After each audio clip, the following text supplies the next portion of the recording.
Olá, meus amigos. É com grande alegria que recebi o convite para participar desse iluminado projeto Jesus, Luz de Nossas Almas.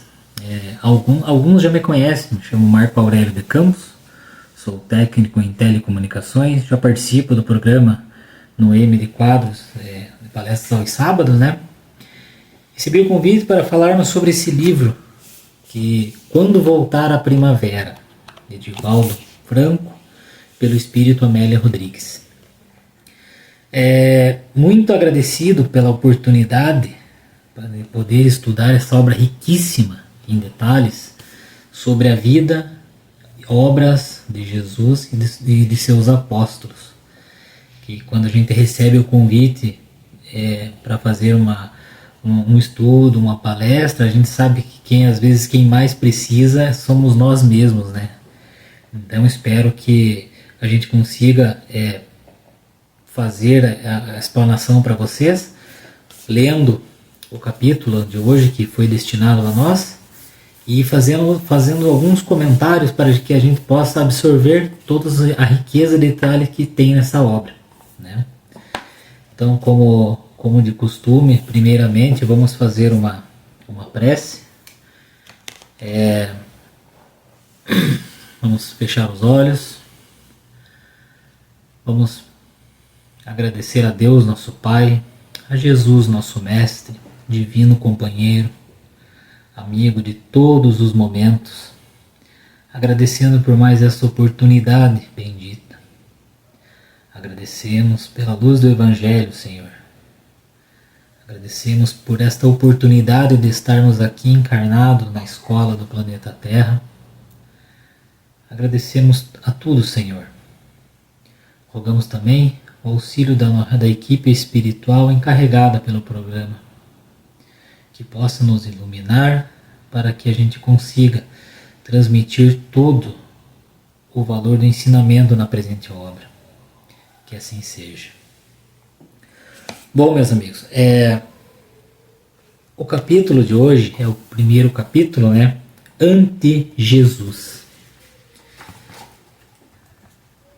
Uma obra que eu confesso não conhecia, não tinha lido ainda, mas eu fiquei muito impressionado pela riqueza dos detalhes que tem nessa obra, a riqueza de tudo que foi contado aqui, com riqueza de detalhes e datas, de personagens, de tudo que Amélia Rodrigues teve. Ela foi autorizada, né, vamos dizer assim, a vasculhar as bibliotecas espirituais para ela poder absorver todo o conhecimento, para poder transmitir nessas obras maravilhosas que ela transmitiu a Divaldo.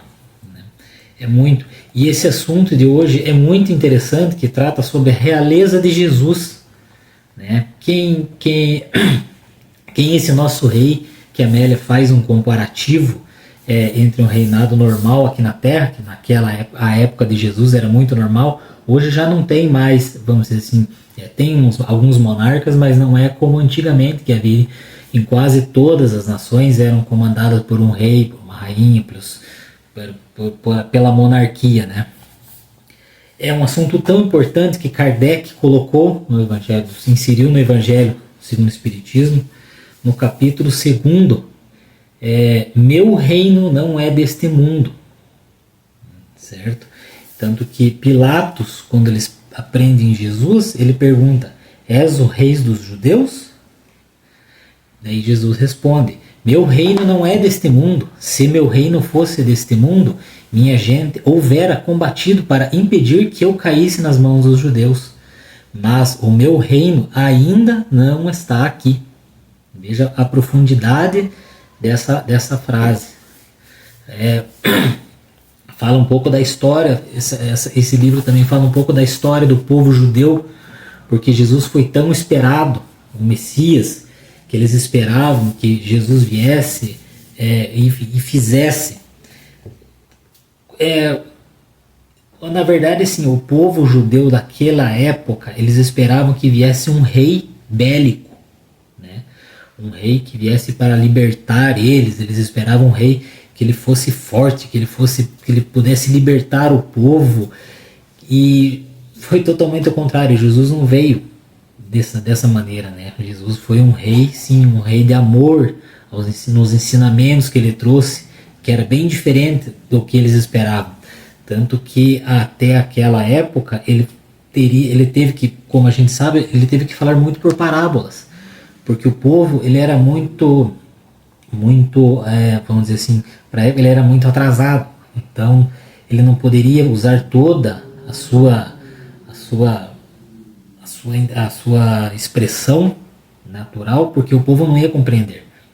Como se nós chegássemos hoje lá e nos transportássemos para o tempo dos homens dentro das cavernas de Neandertals e fossem falar com eles. Eles não iam entender, não iam compreender. Por isso que ele falava por parábolas, e mesmo assim muitos não compreenderam ele.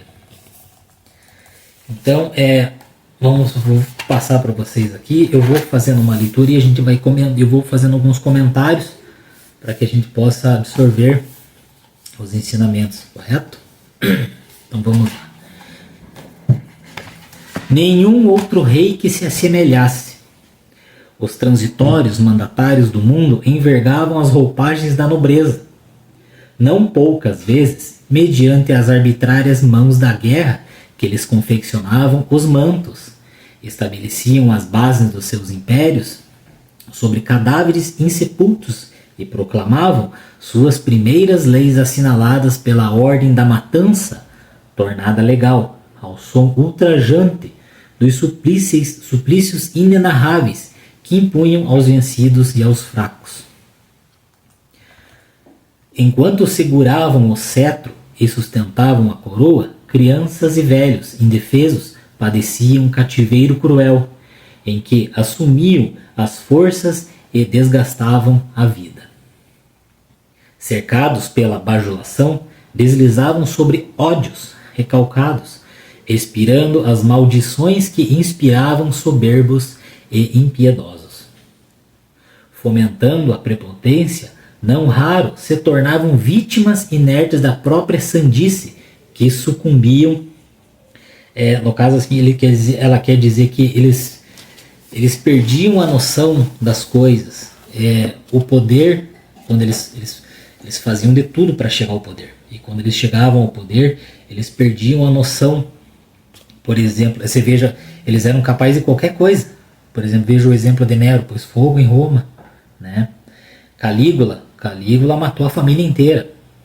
Então a sandice deles, eles sucumbiam, eles ficavam tão fora de si que eles faziam qualquer coisa. Se precisasse matar, eles matavam. Se precisasse invadir, eles invadiam. Era crueldade, era barbárie total, né? E naquela época era complicado essa parte. Então eles não tinham, vamos dizer, eles não tinham freio. Eles passavam, eles faziam o que eles precisassem fazer para eles obterem o que eles queriam, eles fariam, e sem pensar duas vezes. Então na sandice em que sucumbiam, disfarçado na força esmagadora da insensibilidade a que impunham as suas vítimas. Muitos deles, alçados à glória como heróis e vencedores, não se liberaram após o túmulo dos episódios de loucura demorada, em cuja trilha passaram ignóbeis e renasceram assinalados repetidas vezes pelas ulcerações que produziram nos tecidos sutis do espírito rebelde e insensível. Então aqui ela está mais uma vez falando que eles, depois da morte, né, depois do desencarne, que eles voltaram para o plano espiritual. Então toda essa maldade que eles fizeram ficava impresso no perispírito deles, né? Um sem número de príncipes em todos os quadrantes da terra encetaram a vida física, embalados pelas expectativas emocionadas das cortes e pelas esperanças que se desvaneciam logo após a aturdida plebe e nos camponeses que se lhes submetiam infelizes. Aqui a Amélia vem falar dos reinados, né? Dos reinados humanos. Então era a monarquia, aquela família, o poder estava concentrado naquele círculo de pessoas, né? E a partir daquele círculo de pessoas ele tinha toda o que eles iam dominando, né? Por exemplo, o rei ele pegava, ele saía, era um conquistador, ele queria conquistar mais terras, mais pessoas para ele pegar, para ele poder cobrar impostos, mas para aumentar o seu poder, né? A sua área de dominância, vamos dizer assim. Festas intermináveis anunciavam-lhe a chegada, e todavia os sons da alacridade quase sempre eram substituídos pelos gemidos dos súditos, esmagados por impostos absurdos e regulamentos desumanos. Então vocês vejam bem que, desculpa, além de escravizar, eles obrigavam os súditos a pagar altos impostos, né? Então era imposto, como a gente já viu também várias vezes nos filmes, né?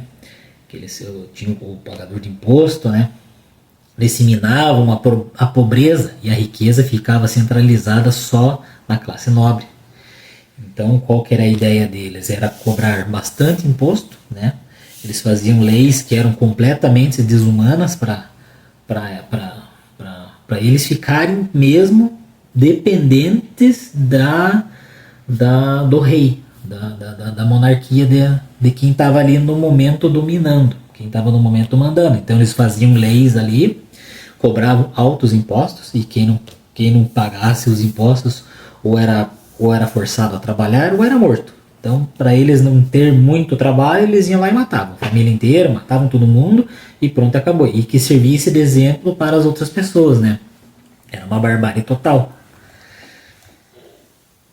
Todos eles, porém, fruindo as grandezas e os tesouros da terra, entregaram o corpo ao túmulo e não fugiram à abjeção dos tecidos em decomposição, muitas vezes sepultos apressadamente, a fim de não espalharem o horror consequente da degenerescência das células em putrefação. A Baqui Amélia nos lembra que, apesar, por maior que fosse o rei, por maior que fosse o imperador, por maior que fosse tudo que ele tinha, ou tudo que ele era, de um jeito ou de outro ele ia morrer, o seu corpo ia apodrecer, da mesma maneira ia voltar para a terra, como os seus súditos, né? Então, para eles não serem comparados, para todo mundo não falar assim, puxa vida, olha, ele vai voltar para o mesmo lugar, a gente vai para o mesmo lugar. Eles enterravam as pressas ali para já enterrou, morreu, acabou, vamos já pegar o próximo na linha de sucessão. E geralmente, se não era da família, eles iam procurando, daí começavam-se as festas inacabáveis, intermináveis, e festa, enquanto o povo estava sucumbindo de doenças e, na verdade, eles não estavam nem aí para o povo, eles só queriam o trabalho deles e os impostos deles. Aqui ela separou, a Amélia nos traz alguns exemplos aqui com relação aos reis dessa época. Então eu achei bastante interessante, também dei uma pesquisada para não ficar muito muito interessante o que ela fala aqui, mas eu dei mais uma aprofundadinha ali para vocês, para a gente ter um paralelo, uma aprofundada um pouquinho a mais. Dário, que levantou o mais grandioso império da antiguidade, não se eximiu da derrota e a morte, com ele sucumbindo à grandeza pérsica. Quem foi Dário? Dário foi um rei persa chamado o Grande, Dário o Grande. O Império Persa foi enorme. O Império Persa, se a gente for dar uma pesquisada lá, ele foi gigantesco. Algumas coisas que teve nessa época do Império Persa sob o comando de Dário, de 550 a 486 a.C., ele era muito conquistador. Então ele ali no norte da África, na Ásia, ali eles saíam conquistando e passavam por cima de todo mundo. Quem precisava matar, eles matavam. Só que o grande interesse, o grande sonho, a grande gana que ele tinha era conquistar a Grécia. Só que ele não conseguiu. Teve várias batalhas. Uma das batalhas também foi a batalha da cidade de Maratona, né? Então, e uma das coisas que ele fez, ele instituiu o sistema monetário no Império. Então, o sistema monetário deles lá, então é dessa época que Dário que instituiu. E outra coisa que ele fez, ele instituiu com o aramaico como a língua oficial. Isso há 500 anos antes de Jesus. Então, quando Jesus veio, 500 anos depois, o aramaico já era a língua oficial. Mas com toda essa grandeza, com todos esses feitos, com tudo que ele fez, não conseguiu escapar da morte. Morreu do mesmo jeito. Teve também o Marco Antônio. A Amélia fala assim: Marco Antônio suicidou-se para evitar a humilhação no Fórum de Roma, sob a grilheta de Otaviano. Então, esse Marco Antônio, ele teve 3 filhos com Cleópatra. Ele não era casado com Cleópatra, ele era casado com a irmã do Otaviano. E Marco Antônio e Otávio governaram Roma por muito tempo, só que eles começaram a entrar em conflito, eles começaram a brigar demais. E o Marco era casado com a irmã do Otávio, né, como eu falei, mas ele era apaixonado por Cleópatra e teve 3 filhos com ela. E o que aconteceu? Otávio consegue fazer com que o Senado romano, né, veja Marco Antônio como um traidor de Roma. E o que acontece? No final da história, Marco Antônio e Cleópatra se suicidam, para eles não caírem na humilhação no Fórum de Roma. Os asseclas de Alarico e Visigoto, os asseclas de Alarico eram grupos de invasores bárbaros. Então eles eram pessoas, vamos dizer assim, um grupo de pessoas, de bárbaros que saíam e iam invadindo. Eles achavam as comunidades, eles não queriam saber quem que era, eles iam e invadiam, e era conhecido pela barbárie extrema. Eles eram muito violentos, mas muito violentos. E o que eles fizeram? Ela comenta assim, a Amélia comenta: os asseclas de Alarico e Visigoto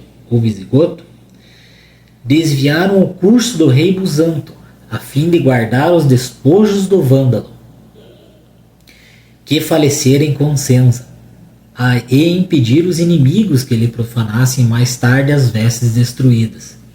Então eles desviaram o curso do rio para enterrar ele, para que os outros inimigos não viessem profanar o túmulo dele, sendo que eles eram extremamente bárbaros e se preocuparam tanto com essa parte.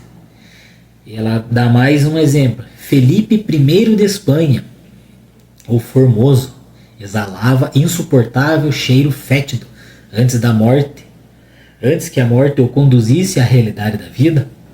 Por que ele exalava esse cheiro? Eu fui pesquisar esse detalhe, porque na época quando ele morreu, né, daí as pessoas tinham suspeita, eles não sabiam na verdade do que ele tinha morrido, se ele foi assassinado ou se ele morreu de alguma doença. E daí a esposa dele não permitia que enterrasse ele. Então ele ficou vários dias, muito tempo com esse corpo lá se decompondo. Por isso que ela diz assim: Felipe I, que era conhecido como o Formoso. Então veja só, o Formoso exalava insuportável cheiro fétido antes que a morte o conduzisse à realidade da vida. A realidade da vida é a nossa verdadeira vida.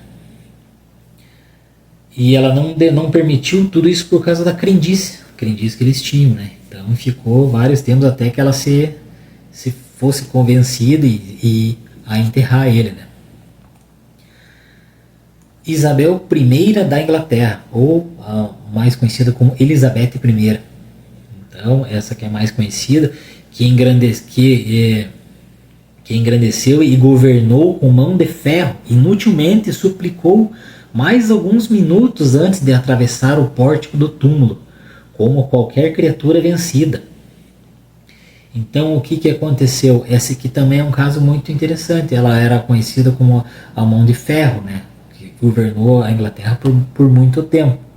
Então ela começou a ver que as pessoas ao seu redor do seu círculo de convivência começaram a morrer. Começou a morrer, cada vez morrendo pessoas, e morrendo pessoas que eram mais próximas dela. Ela começou a ficar desesperada. ela ficando desesperada, com medo da morte e vendo que inevitavelmente ia acontecer com ela, ela foi entrando em depressão e melancolia e acabou morrendo. Então ela é uma pessoa que governou com mão muito forte, era vista como uma pessoa muito forte também, e acabou na melancolia e na depressão. Catarina de Médici, que desencadeou a terrível matança religiosa, não se furtou ao mesmo destino de suas vítimas. Então Catarina de Médici, ela que foi responsável no dia 24 de agosto de 1572, a uma grande matança, perseguição religiosa numa noite, a matança de São Bartolomeu, onde foram mortas milhares de pessoas, uma perseguição religiosa. E aqui a Amélia diz que desencadeou a terrível matança religiosa, não se furtou ao mesmo destino de suas vítimas. Então, Luís XIV, que governou por mais de 70 anos a França e foi o último exemplo do absolutismo monárquico, né? Elaborador do direito divino dos reis. Direito divino dos reis. Ele achava que ele era rei, o rei podia governar com os mesmos direitos de Deus, com a mesma autoridade de Deus. É uma sandice muito. Sucumbiu envelhecido, deixando a França esgotada. Então ele governou por 72 anos. Então 72 anos para a época era muito tempo. Dá muito tempo para ele conseguir, tanto que ele deixou a França esgotada, né? Tanto em todos os sentidos. Monarcas e reis provaram a grandeza do mando. Toda a vida acompanharam exauridos a inevitável marcha pelas hórridas trilhas da pusilanimidade e da morte. Ninguém escapou da morte. E uma coisa que é muito interessante, que até eu fiquei pensando, e a gente pode imaginar como que esses espíritos chegaram no mundo espiritual. Imagine como que foi eles saírem daqui como reis, como mandatários que não recebiam ordens, eles davam as ordens. Imagine como que eles chegaram no plano espiritual. Agora vem a parte que eu achei mais interessante. Com Jesus, no entanto, uma singela estrebaria foi elevada de berço de luz para o seu primeiro contato com os homens. Aguardando carinhosamente para a salvação de todos, deu a vida sem tirar de qualquer daqueles que o esperavam. Jesus se doou, né, durante toda a sua vida. Todas as suas lições e ensinamentos deles foram nesse sentido, de doação, de servir, de ajudar, de amar. Utilizando-se de incomparável espetáculo da natureza em festa, iniciou o ministério acolitado por anjos, cercado por animais e pastores. Agora, essa parte eu acho muito interessante. Voz alguma que a sua jamais se equiparasse, amor nenhum igual ao seu amor. Rei da terra, cujas fronteiras se perdem no sistema que a sustenta, foi o servo dos mais infelizes.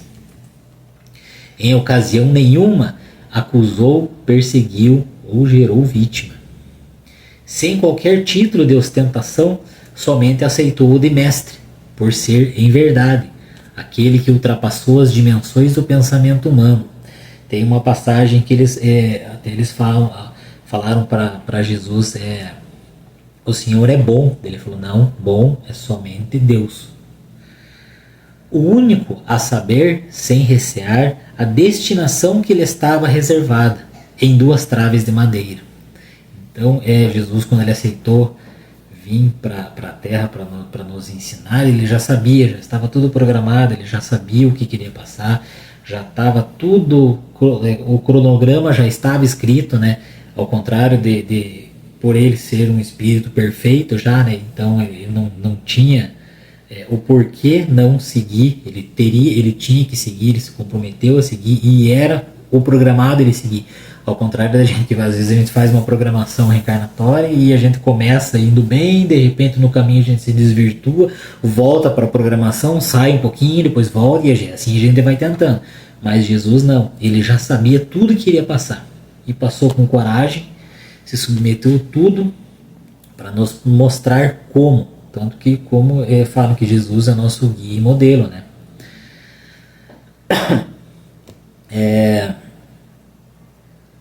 Até então símbolos de suprema humilhação em forma de hediondo suplício. Então, quando na época de Jesus, quem era crucificado era o maior símbolo de humilhação, castigo, ficar crucificado, sofrendo até morrer. Né? Filho do homem alcançou todos os homens a Deus. Alçou todos os homens a Deus. Então essa frase é muito, muito interessante. Filho do homem alçou todos os homens a Deus. Transformou os adjetos madeiros da cruz na horizontalidade que recebe e afaga a humanidade toda e na verticalidade com que levanta na direção de Deus. Nunca, porém, receou, justificou-se ou se evadiu da imposição relevante e colocado numa cova recém-aberta, sem detritos nem cadáveres que a inaugurassem, deixou-a vazia, em desafio por ser a ressurreição e a vida. Testemunhas insuspeitas reencontraram amigos desconhecidos e duvidosos. Duas portas de acesso que ele dignificou, o berço e o túmulo. Dois símbolos de libertação, entrada e saída da vida, na direção da vida. Essa é muito, muito, eu acho muito interessante também. Duas portas de acesso que ele dignificou, o berço, o início da vida, e o túmulo. Então, ele dignificou o berço e o túmulo. Dois símbolos de libertação, entrada e saída da vida na direção da vida. Né? Então, o que a gente faz uma reflexão que a gente buscamos seguir sempre Jesus, o que fazer? O que a gente precisa fazer, como a gente bem sabe, é praticar a lei de amor. Né? Jesus nos ensinou ser rei, como ser rei e não governar os outros. Né? Ele era o rei pela moral que ele tinha. Né? Nós vimos nos exemplos que todos os reis que tinham por meta chegar ao poder, governar com mão de ferro, para conseguir a riqueza, escravos, luxo, e conseguir tudo a qualquer custa, explorar, matar. Jesus foi um governante, o rei que mais serve e mais serviu e mais fez. Nos deu esse exemplo na Santa Ceia. Então, na Santa Ceia, quando ele pegou um pano e pegou a água e começou a lavar o pé dos apóstolos, né? Então esse foi um dos exemplos que ele era um rei, mas ele tinha que servir, mais servir do que ser servido. Ele disse que quem quiser ser o maior entre todos deveria ser o que mais servisse. Isso é muito, muito, muito importante, muito bonita, uma frase que pega bastante, né? Então, quem quiser ser o maior entre todos deve ser o que mais servisse. Então, nesse capítulo aqui, a Amélia faz um comparativo, né? Tenta fazer um paralelo entre os reis, os monarcas que existiam naquele tempo, né? com Jesus, que foi considerado, que foi o esperado, o grande rei, que na verdade o reinado que ele nos trouxe foi um outro tipo de reinado de ensinamentos. Então que nós aqui no planeta Terra temos muito ainda a aprender, e como que a gente já, graças a Deus, já está bastante bem mais depurado do que essas pessoas daquele tempo. Então a gente vai seguindo o caminho, vamos procurar sempre seguir os ensinamentos de Jesus, viver Jesus no nosso coração, que estamos fadados à perfeição e um dia seremos um dia grandes cristos também, mas temos um grande caminho pela frente, então vamos aproveitar essa oportunidade aqui encarnados para cada dia tentar ser 1% melhor do que a gente foi ontem, né? Então esse era nosso recado de hoje. Espero que tenha sido bem proveitoso, né? Que quando a gente pega um tema para explanar, a gente estuda, né? Então muitas vezes quem mais precisa aprender é nós mesmos, quem foi convidado a expor um tema, né? Mas então, como já está passando o nosso tempo, vamos mais uma vez elevar o nosso pensamento a Deus, nosso Pai, a Jesus, amado Mestre, aos Espíritos benfeitores, mais uma vez agradecendo por essa oportunidade bendita de estarmos sob a luz do Evangelho de Cristo, mais uma vez podendo assimilar os ensinamentos do Cristo, que até hoje, mais de 2000 anos já se passaram, ainda são muito vivos, indicando que temos ainda muito a aprender, somos muito falhos ainda. Jesus, amado Mestre, dai-nos sustentação para que tenhamos força para seguirmos em sua seara do bem. Mais uma vez agradecemos, que assim seja.